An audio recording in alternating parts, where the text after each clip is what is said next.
Good morning, everyone. It is a beautiful morning in the Dahlia patch. This is Kara from Flowers for Revelry in Sacramento Zone 9B.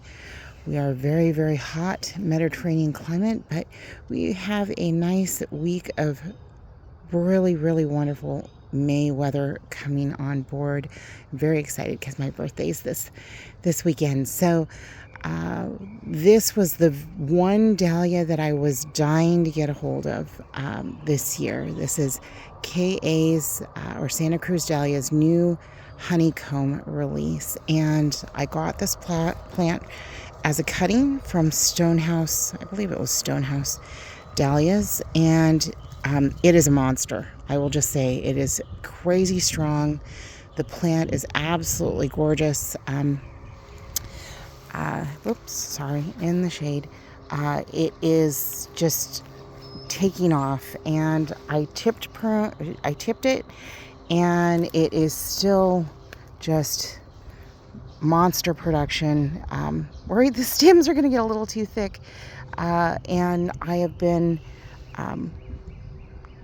thinning the buds. So if you want the perfect blooms, oftentimes they recommend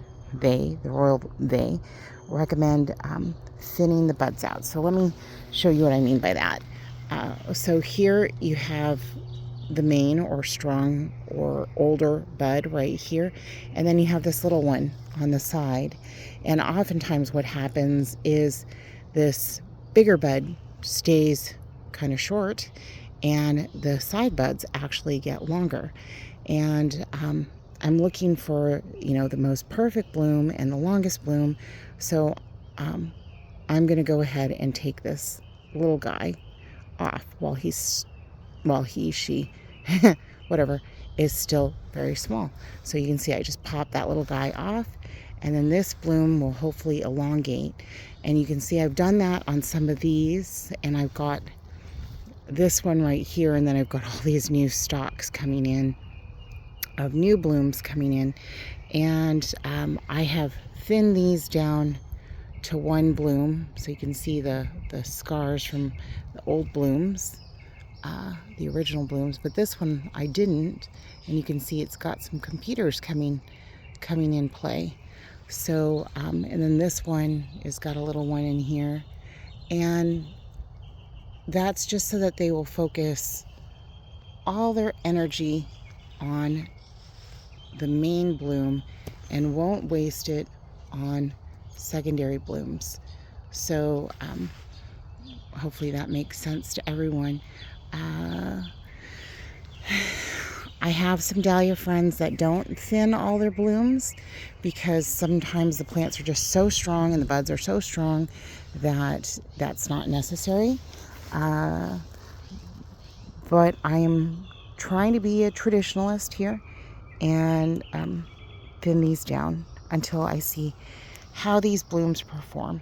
So I'm just really, really looking forward to seeing this plant produce amazing, amazing blooms in just the shade that I am dying to grow more of. Really, really tight, small ball form in a very soft honey tone with a light lavender blush. So just the softest of colors.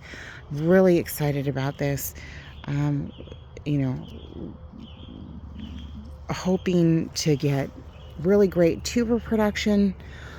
I know sometimes tuber production is not the best on cuttings, but I did plant it deep and it is incredibly happy.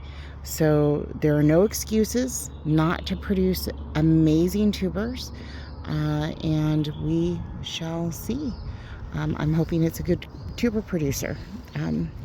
Sometimes cuttings can be a little problematic for tuber production from I've seen, and we shall see how this one does. So wish me the best of luck, and there's just no way to control. And you can see some of these guys, look how little they are, and they are all about the same size when they came in. So it just shows you that this is just a monster plant. and bred here in California. A little bit cooler in Santa Cruz. Well, a lot cooler in Santa Cruz than the Sacramento Valley, but still bred here in California. So hopefully really dealing well with our hot, incredibly hot sun. But we shall see. Some really happy plants in here right now. So anyway, happy growing.